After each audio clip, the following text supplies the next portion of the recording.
ठाणे जिल्हा housing federation विभागीय सहनिबंधक सहकारी संस्था कोकण विभाग तसेच जिल्हा उपनिबंधक सहकारी संस्था ठाणे यांच्या संयुक्त विद्यमाने ठाणे जिल्ह्यातील प्रलंबित हाऊसिंग तक्रारींसाठी हाऊसिंग अदालतचं आयोजन करण्यात आलं होतं। 10 वर्षांनंतर असा अभिनव उपक्रम राबवण्यात आला। महिनोन्महिने प्रलंबित असलेल्या तक्रारींचे निवारण करण्यासाठी गृहनिर्माण संस्था व सभासदांनी या हाऊसिंग अदालतीमध्ये सहभागी व्हावे असं आवाहन ठाणे जिल्हा उपनिबंधक डॉक्टर किशोर मांडे यांनी केलं होतं। सहकारी गृहनिर्माण सोसायट्या म्हटलं की कार्यकारी समिती आणि सदस्यांमधील वादविवाद, त्याचबरोबर गृहनिर्माण सोसायट्यांच्याही अनेक तक्रारी असतात। महिनोन्महिने या तक्रारी प्रलंबित असून त्या सोडवण्यासाठी निबंधक कार्यालय अथवा सरकारी यंत्रणांकडे धावाधाव करताना दमछाक होत असते। ठाणे जिल्ह्यातील 9 तालुक्यातील प्रत्येक तालुक्यातून कमीत कमी 5 आणि जास्तीत जास्त 10 तक्रारी ज्या 6 महिने ते वर्षभर सोडवू शकले नाहीत, अशा तक्रारींचा निपटारा करण्यासाठी हाऊसिंग अदालतीत तालुका उपनिबंधकाच्या नेतृत्वाखाली प्रत्येक तालुक्यांसाठी 4 जणांचे पथक सुनावणी घेणार आहे। हे पथक प्रत्येकाच्या तक्रारी ऐकून तात्काळ निरसन करून देण्याचा निर्णय घेणार आहे। तक्रारी ऐकताना हे पथक प्रत्येकाच्या तक्रारी ऐकून तात्काळ निरसन करून निर्णय देणार आहे। तक्रारी ऐकताना तालुक्याच्या समकक्ष अधिकारी नेमण्यात येणार असून यावेळी कोकण विभागीय सहनिबंधक मिलिंद वालेराव, जिल्हा उपनिबंधक डॉक्टर किशोर मांडे आणि हाऊसिंग फेडरेशनचे अध्यक्ष सीताराम राणे हे मार्गदर्शन करणार आहेत। 10 वर्षांनंतर असा पहिला प्रयोग येथे राबवला असून हाऊसिंग अदालत यशस्वी झाल्यानंतर दर 3 महिन्यांनी अशा प्रकारच्या अदालतीचे आयोजन करण्यात येणार असल्याचं यावेळी सांगण्यात आलं। हा कार्यक्रम अशासाठी ठेवलेला आहे की बऱ्याच दिवसापासून ज्या तक्रारदारांच्या तक्रारी त्या अधिकाऱ्यांकडे प्रलंबित आहेत, अशा तक्रारदारांना किंवा त्यांचं तक्रारीचं उत्तर दिल्यानंतर समाधान होत नाही, अशा तक्रारदारांना त्यांच्या तक्रारीचं समाधान व्हावं, त्यांना त्याच्यात न्याय मिळावा आणि त्यांचं समाधान व्हावं हा उद्देश आहे आणि तो करण्याचा प्रयत्न जॉईंट रजिस्ट्रार किंवा जिल्हा उपनिबंधक आणि ठाणे हाऊसिंग फेडरेशनच्या माध्यमातून आपण करतोय। चांगल्या प्रकारे आहे। आपण प्रत्येक विभागातील 10 ते 12 तक्रारी घेतलेल्या आहेत प्राथमिक स्वरूपामध्ये। त्याच्यानंतर भविष्यामध्ये हा वेगवेगळ्या माध्यमातून तक्रारींची संख्या वाढवून किंवा प्रत्येक विभागामध्ये केला जाईल का याचा विचार माननीय जॉईंट रजिस्ट्रार किंवा जिल्हा उपनिबंधक यांच्या सहमतीने किंवा त्यांच्या विचाराने केला जाईल। बरंच ठाणे जिल्ह्यामध्ये बऱ्यापैकी हाऊसिंग सोसायटींचाच प्रस्त आहे। मोठ्या प्रमाणात हाऊसिंग सोसायटी असल्यामुळं आणि त्यांचे प्रश्नसुद्धा वेगळ्या प्रकारचे आहेत। त्यामुळे मला जेव्हा हे निदर्शन आलं की हाऊसिंग सोसायटीमध्ये पर्टिक्युलरली संचालक मंडळ आणि त्या एखाद्या सभासदाचा दोघांचा एकमेकाबद्दल बऱ्याच तक्रारी असतात आणि त्या तक्रारी सोडवण्यासाठी मग एका उपनिबंधकाकडून जिल्हा उपनिबंधक, जिल्हा विभागीय किंवा सहकारी कार्यालयात बरीच मंडळी फेऱ्या मारत असते, पण त्यांच्या ज्या क्रॉनिक तक्रारी आहेत त्यांचा काही निपटारा लवकर होत नाही किंवा त्यांना काही त्याचं म्हणजे समाधान मिळत नाही। आमचे अधिकारी त्यांच्या पद्धतीने प्रयत्न करत असतात कायद्यानुसार, परंतु त्यासाठी मग आम्ही असा विचार केला की एक ज्या क्रॉनिक तक्रारीत बऱ्याच वर्षापासून ज्या तक्रारदारांना वारंवार आम्ही काही कारवाई करून सुद्धा त्यांचं समाधान होतच नाही, अशांना प्रत्येक वार्डामधून प्रत्येक तालुका आणि उपनिबंधकाकडून ठाणे जिल्ह्यातल्या एक कमीत कमी 10 ज्या तक्रारी फार जुन्या तक्रारी आहेत आणि त्याचं समाधान होतच नाही, अशा तक्रारदार आणि त्यांचे उपनिबंधक आणि फेडरेशनचे त्या कर्मचारी अशा प्रकारचे आम्ही इथे बोलवलेले आहेत सर्वांना। सर्व नागरिकांना आवाहन करण्यात येत आहे की सध्या डासांमार्फत पसरणाऱ्या डेंग्यू या आजाराचा प्रसार रोखण्यासाठी प्रत्येकाने पुढील प्रमाणे कार्यवाही करावी।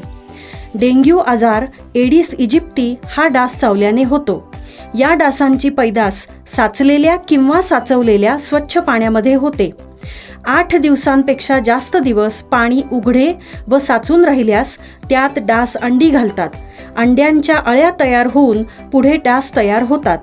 यासाठी आपल्या घरातील पाणी साठे, उदाहरणार्थ बॅरल्स, पिंपे, टाक्या, हौद, रांजणे इत्यादी दर आठवड्याला रिकामे करून घासून पुसून कोरडे करून पुन्हा भरावे।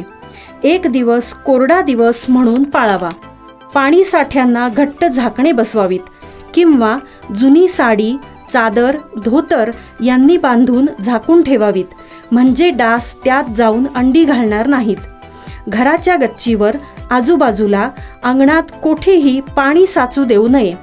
भंगार सामान उघड्यावर टाकू नये, उदाहरणार्थ टायर्स, प्लास्टिक सामान, कुंड्या, टाकाऊ वस्तू इत्यादी। अशा सामानात पावसाचे पाणी साठून त्यात डेंग्यूच्या डासांची पैदास होते। घरातील कूलर्स, फ्रीजच्या पाठीमागील ट्रे हे देखील वेळोवेळी कोरडे करावेत. लक्षात ठेवा, नुसत्या फवारणीने डास घनता कमी होत नाही, तर त्यासाठी डास पैदास ठिकाणे नष्ट करणे ही आपल्या सर्वांची जबाबदारी आहे. कोणताही ताप अंगावर न काढता जवळच्या शासकीय रुग्णालयात मोफत औषधोपचार घ्या. अशा प्रकारे नागरिकांनी सहकार्य केल्यास डेंग्यूचा प्रसार रोखणे सहज शक्य आहे.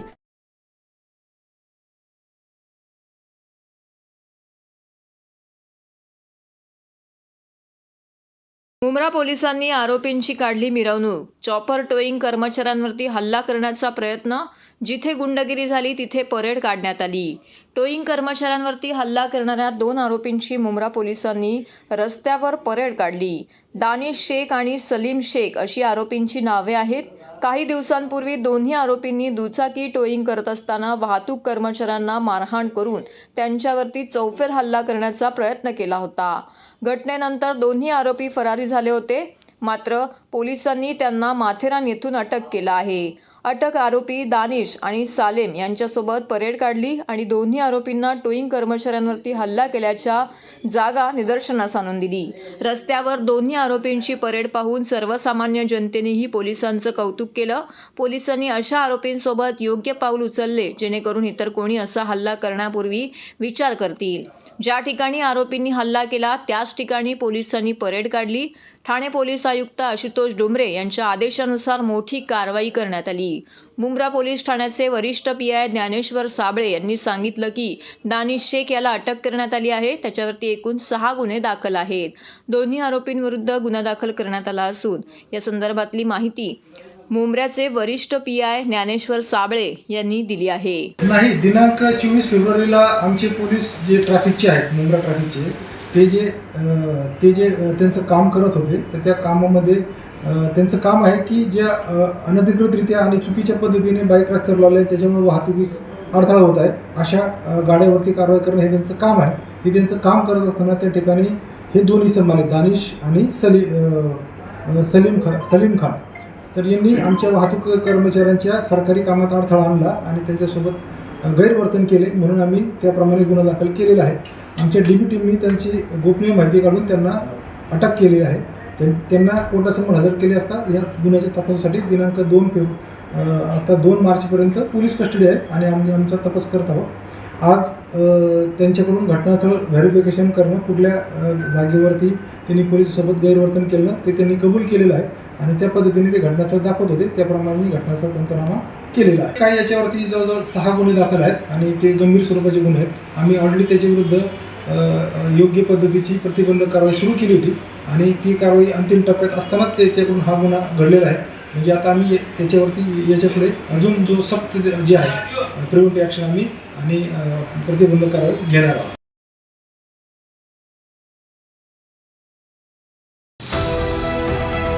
TJSB सौर शक्ती कर्ज. Go green. करा वीज बिलावर बचत. आकर्षक व्याजदर, 84 महिने परतफेड कालावधी, 80% लोन, व्यावसायिक आणि उद्योजकांकरता सुद्धा. अधिक माहितीसाठी तुमच्या जवळच्या शाखेला भेट द्या किंवा संपर्क साधा. 1800-223-466 आणि 1800-266-3466.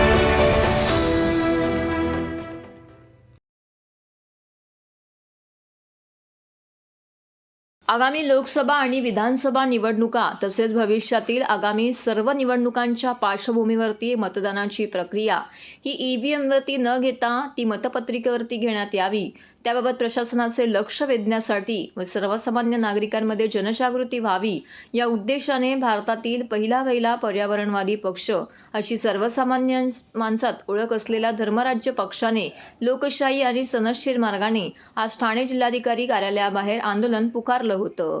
आजच्या घडीला EVMद्वारे घेतल्या जाणाऱ्या निवडणुकांना विरोध वाढतच चालला असून देशभरात असंतोषाचे वातावरण निर्माण झालेले आहे. ईव्हीएमवरती संशय असल्यानेच मतदान पत्रिका नाही तर निवडणूक नाही असा निर्धार व्यक्त करत धर्मराज्य पक्षाने सदर जनजागृती आंदोलन पुकारले असल्याचे पक्षाचे उपाध्यक्ष नितीन देशपांडे यांनी यावेळी पत्रकारांशी बोलताना सांगितले. दरम्यान धर्मराज्य पक्षाचे अध्यक्ष राजन राजे यांनी या जनजागृती आंदोलनाचे नेतृत्व केलं होतं. यावेळी ज्येष्ठ सामाजिक कार्यकर्त्या वंदना शिंदे आणि ठाण्यातील प्रसिद्ध विधिज्ञ ॲडव्होकेट प्रदीप टिल्लू उपस्थित होते. या प्रसंगी उपस्थित आंदोलनकर्त्यांना संबोधित करताना राजन राजे म्हणाले की संविधानकारकांनी पसंतीचे लोकप्रतिनिधी सरकार निवडण्यासाठी आणि अपयशी राज्यकर्त्यांना बदलण्यासाठी मतदानाचा अधिकार देऊन भारतीय जनतेला सामर्थ्यवान बनवलं आहे. मात्र राज्यकर्त्यांनी ईव्हीएमला मतदानाचा अधिकार निःशब्द करणारे हत्यार बनवलं आहे. ईव्हीएम म्हणजे साधे मतदान यंत्र नसून जनतेतील असंतोष आणि सरकारविरोधी जनमत उखडून फेकणारे JCB मशीनच आहे. सरकारबद्दल तीव्र नाराजी असताना सत्ताधारी पक्षाला विक्रमी बहुमत मिळण्याचा चमत्कार केवळ ईव्हीएममुळेच घडून आलेला आहे. जगातील 194 देशांपैकी 120 देशांमध्ये निवडणुका मतदान पत्रिकेद्वारेच होतात. Italy, England, France, Germany, Ireland, Netherland इत्यादी देशांनी ईव्हीएम पद्धती बंद करून मतदान पत्रिकेचा स्वीकार केला आहे. मग भारतामध्येच ईव्हीएम निवडणूक प्रक्रियेला बिलगून बसण्याचा हट्ट कशासाठी असा थेट सवाल यावेळी राजेंद्र राजे यांनी प्रशासनाला केला आहे. अरे ईवीएम हटाओ, ईवीएम हटाओ, अरे ईवीएम हटवा, ईवीएम हटवा. जब तक ईवीएम नहीं हटेगी, अरे जब तक ईवीएम नहीं हटेगी. TN सेशन गेल्यानंतर जे काही अवशेष राहिलेले आहेत ते म्हणजे आजचा मोदी शहा सरकारचा बटीक झालेला निवडणूक आयोग. या निवडणूक आयुक्त कसे नेमले गेले पाहिजे यासाठी जे सर्वोच्च न्यायालयाने निकाल दिले होते ते निकालाचे निर्देश पायदळी तोडवून सरकारने अध्यादेश काढून त्यांचाच निवडणूक आयुक्त कसा येईल अशा पद्धतीच्या संरचना उभ्या केलेल्या आहेत. या सगळ्या गोष्टी एकाच गोष्टीकडे निर्देश करतात, ते म्हणजे ह्या ईव्हीएममध्ये हेराफेरी करूनच यांना निवडणुका जिंकायच्या आहेत. येणारी लोकसभेची निवडणूक आपल्या देशासाठी, देशातल्या लोकशाहीसाठी, पुढच्या पिढ्यांसाठी अत्यंत महत्त्वाची आहे. इलेक्ट्रॉनिक व्होटिंग मशीन अत्यंत सहजगत्या हॅक होऊ शकते हे अनेक सर्वोच्च न्यायालयातले महमूद प्राचार किंवा भानू प्रताप, कपिल सिब्बल, प्रशांत भूषण आणि अनेक वकील हे सातत्याने सिद्ध करत आहेत, पण निवडणूक आयोग त्याची दखल घ्यायला तयार नाही. आणि म्हणून आज आम्ही धर्मराज्य पक्षाच्या वतीने ईव्हीएम हटाओ देश बचाव अशा तऱ्हेचं आंदोलन करतोय. कारण जे जपान तुम्हाला या ईव्हीएमसाठी चिप पुरवतं ते स्वतः मतपत्रिकेवर निवडणुका घेतं. तुमच्या कुठल्याही प्रगत देशांमध्ये या ईव्हीएमद्वारे निवडणुका होत नाहीत, ना अमेरिकेत, ना इंग्लंडमध्ये, ना युरोपमध्ये. जर्मनीच्या कॉन्स्टिट्युशनल कोर्टनी या निवडणुकीवर ईव्हीएमद्वारे घेतल्या जाणारा बंदी घातलेली आहे. तुमच्या बांगलादेशमध्ये सुद्धा, जो तुमच्यापेक्षा दरिद्री अविकसित आहे, तुमचा शेजारी देश आहे तुमचा आमचा, त्यांनीसुद्धा अलीकडेच ईव्हीएममधल्या निवडणुकीतले गैरप्रकार पाहता त्याच्यावर बंदी घातली आणि पुन्हा मतपत्रिकेकडे ते वळलेले आहेत. असं असताना आम्हाला या एवढा देशात विरोध आणि असंतोष खतखतत असताना हा जनतेचा लोकशाही उत्सव आहे, हा कुठल्या भाजपासारख्या पक्षाचा, कुठल्या RSS सारख्या संघटनेचा उत्सव नाही आहे. तर देशातली जनता आक्रोश करून तडफडून सांगत असेल की हा ईव्हीएम रद्द करा, तर तुम्ही हे का करत नाहीत? एखाद्या सेल्स एजंटसारखं, मार्केटिंग करणाऱ्या एजंटसारखं निकृष्ट दर्जाचा माल, खोटा माल बाजारपेठेत खपवण्यासाठी जशी जाहिरातबाजी केली जाते तशी तुम्ही का करताय निवडणूक आयोगातर्फे की ईव्हीएम आमची निर्दोष आहेत यंत्र वगैरे? ते खोटं आहे. आणि म्हणून या देशातल्या लोकांच्या मतांचं प्रतिबिंब निवडणुकीद्वारे खऱ्या अर्थानं उमटलं जावं. मग BJPला त्या दृष्टीने निवडून यायचं असेल तर खुशाल येऊ द्या आणि त्यांना राज्यघटनेनुसार ज्या पद्धतीने कारभार करायचा आहे आमची काही हरकत नाही, पण तुम्हाला आम्ही ईव्हीएमद्वारे निवडून येऊ देणार नाही. एकनाथ शिंदे मुख्यमंत्री झाल्यावरती ठाणे जिल्ह्यात गुन्हेगारी मोठ्या प्रमाणात वाढली आहे. या गुन्हेगारीने त्रस्त झालेल्या ठाणेकर नागरिकांशी संवाद साधलाय. मी ठाण्यात आले आहे असं वक्तव्य उद्धव बाळासाहेब ठाकरे गटाच्या प्रवक्त्या सुषमा अंधारे यांनी केले. ठाण्यामध्ये आयोजित करण्यात आलेल्या मातृतीर्थ ते शिवतीर्थ मुक्त संवाद यात्रेच्या निमित्ताने आयोजित पत्रकार परिषदेत त्या बोलत होत्या. यावेळी ठाण्याचे खासदार राजन विचारे, महिला जिल्हा संघटक रेखा खोपकर, माजी नगरसेविका नंदिनी विचारे उपस्थित होत्या. शासन आपल्या दारी हा निव्वळ भुरटेपणा असल्याचा आरोप सुषमा अंधारे यांनी या पत्रकार परिषदेमध्ये केला. इथे महिलांना घरं मिळालेली नाहीत, योजना पोहोचवलेल्या नाहीत, अनेक गावांमध्ये रस्ते, वीज, पाणी नाही. त्यामुळे शासन आपल्या दारी करदात्यांच्या पैशाची लूट असल्याचंही त्या म्हणाल्या. बारामतीमधील शासन आपल्या दारीच्या कार्यक्रमात पत्रिकेतून शरद पवार यांना डावललेल्या असल्याच्या मुद्द्यांवरती त्यांना विचारलं असता त्यासाठी मोठेपणा असावा लागतो. तो मोठेपणा शरद पवार यांनी दाखवत मुख्यमंत्री आणि उपमुख्यमंत्री यांना जेवणाचं निमंत्रण दिल्याचं त्यांनी सांगितलं. मनोज जरांगे पाटील यांच्याबाबत लावण्यात आलेल्या SIT बाबत त्यांनी विचारलं असता त्यातील वैयक्तिक शिवीगाळबाबत मी समर्थन करणार नाही. श्रीकांत शिंदे यांना कोणी निवडून दिलं? प्रकाश सुर्वे यांना आम्ही निवडून दिलं. उदय सामंतांना मंत्री बनवलं. त्यामुळे आम्ही तुम्हाला घडवू शकतो तर खाली सुद्धा उतरवू शकतो, असा इशाराही त्यांनी दिला आहे. या संवाद यात्रेच्या माध्यमातून जनतेचा कौल आम्ही घेत आहोत. ते या सत्ताधाऱ्यांना वैतागले आहेत. महागाई, भ्रष्टाचार, गुन्हेगारीवरील कोणीही बोलत नाही. उलट ठाण्यासह इतर ठिकाणी गुंडागिरी, गुन्हेगारी वाढत आहे, असा आरोपही अंधारे यांनी यावेळी बोलताना केला. त्याचबरोबर इथे निष्ठावान शिवसैनिकांवरती दबाव टाकला जात आहे. त्यात रवींद्र वायकर यांच्याबाबतही दबाव टाकला जात आहे. त्यात उद्या ते भाजपामध्ये गेले तर मात्र हिसाब देना पडेगा म्हणणाऱ्या किरीट सोमय्या यांना माघार घ्यावी लागणार असल्याचीही टीका त्यांनी यावेळी केली. तसेच कल्याणमधून लोकसभा निवडणूक लढवण्याचा माझा काहीच उद्देश नाही, पण पक्षप्रमुखांनी आदेश दिल्यास मी पंतप्रधान मोदींच्या विरोधातही निवडणूक लढवेन, असंही त्या म्हणाल्या. मी कालही सांगितलंय, कालही पत्रकारांशी बोलताना म्हटलं, कल्याण हा माझ्या काय म्हणता येईल तो जो मार्ग मी निवडलाय मुक्त संवादाचा, म्हणून कल्याण पूर्वची लोकसभा माझ्या मार्गात होती. निवडणूक लढण्याचा माझा कुठलाही इरादा नाही. पण माझा इरादा नाही असं म्हटल्यावर आमचा भाचा श्रीकांत यांच्या काही भक्तुल्यांनी सुरू केलं की अरे घाबरल्या. तर घाबरत तर मी कोणालाच नाही. आणि मला जर सांगितलं कुठे निवडणूक लढायची तर माझ्या पक्षप्रमुखांचा आदेश असेल तर मी मोदीच्या पण विरोधात उभी राहील. पण माझ्या पक्षप्रमुखांनी मला आदेश दिले. मोदीजी आले होते यवतमाळमध्ये, त्याच यवतमाळमध्ये ज्या यवतमाळमधल्या भावना गवळी यांना त्याच HD व्हिडिओ स्पेशालिस्ट सोमय्याने हिसाब तो देना पलिंगा म्हणत ढिगाने आरोप केले होते. आणि त्याच भावना गवळींकडून आता त्यांनी राखी बांधून घेतलेली आहे. पण काहीही झालं तरी वाशिम यवतमाळ लोकसभा मतदारसंघ हा आमचा बालेकिल्ला आहे, पारंपरिक मतदारसंघ आहे. आणि आपण बघाल घोडा मैदान काही फार लांब नाहीये, ती जागा आम्ही जिंकलेली आहे. माझी 6 वर्षाची लेक आहे दादा, तिला ना फार छान छान गोष्टीची पुस्तकं आवडतात.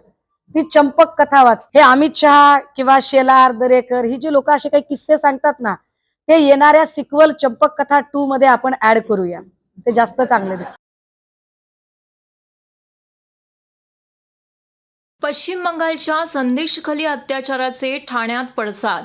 भाजप महिला मोर्चाची जोरदार निदर्शने. शहाजहान खानला फाशी देण्याची मागणी. पश्चिम बंगालमधील संदेशखाली गेली 10 वर्ष महिलांवरती सुरू असलेल्या अत्याचाराचे पडसाद शुक्रवारी ठाण्यात उमटले. ठाणे शहर भाजपाचे जिल्हाध्यक्ष संजय वाघुले आणि महिला अध्यक्ष स्नेहा पाटील यांच्या नेतृत्वाखाली भाजप महिला मोर्चाच्या कार्यकर्त्यांनी ठाणे रेल्वे स्थानक परिसरामध्ये संदेशखालीतील अत्याचाराचा निषेध नोंदविला. यावेळी संतप्त महिलांनी या प्रकरणातील मुख्य आरोपी तृणमूल काँग्रेसचा शहाजहान शेख याला फाशीची शिक्षा देण्याची मागणी केली आहे. यावेळी भाजपाच्या माजी नगरसेविका नम्रता कोळी, प्रदेश प्रवक्ते सागर बदे, उपाध्यक्ष डॉक्टर राजेश मडवी, सचिन पाटील, भाजपाच्या नौपडा महिला मंडळच्या मोर्चाच्या अध्यक्षा वृषाली वाघुले भोसले, सरचिटणीस विलास साठे, विक्रम भोईर इत्यादींसह अनेक कार्यकर्ते येथे उपस्थित होते. भाजपाच्या कार्यकर्त्यांनी यावेळी फलक झळकवत घोषणाबाजी करून आरोपी शहाजहान खान याला शिक्षा नोंदवण्यात याव्या, त्याचबरोबर त्याचा धिक्कार असो अशा घोषणाबाजी करीत निषेध आंदोलन केले.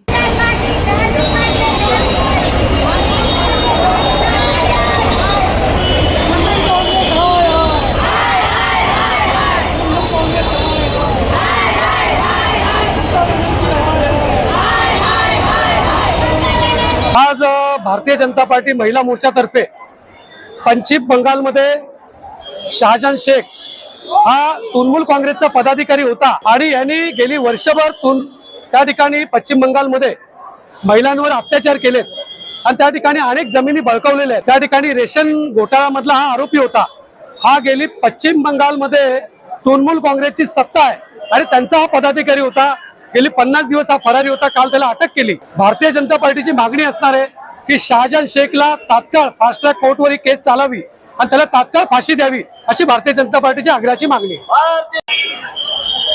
आज जे पश्चिम बंगालमध्ये जे संदेश खाली गाव आहे तिथे जे महिलांवरती अत्याचार होत आहे, गेले वर्षभर तिथे अतिशय घृणास्पद असा अत्याचार चालू आहे ना, त्याच्या विरोधात म्हणून आज ठाणे शहर महिला मोर्चा इथे आंदोलन छेडलेलं आहे.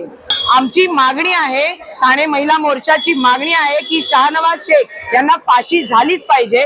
कुठेतरी त्यांनी जे अत्याचार करत आहेत त्याबद्दल त्यांना ही फाशी झालीच पाहिजे असं आमचं एक तीव्र आंदोलन घेऊन आम्ही हा संदेश तुमच्या माध्यमातून वरपर्यंत पोहोचवतोय.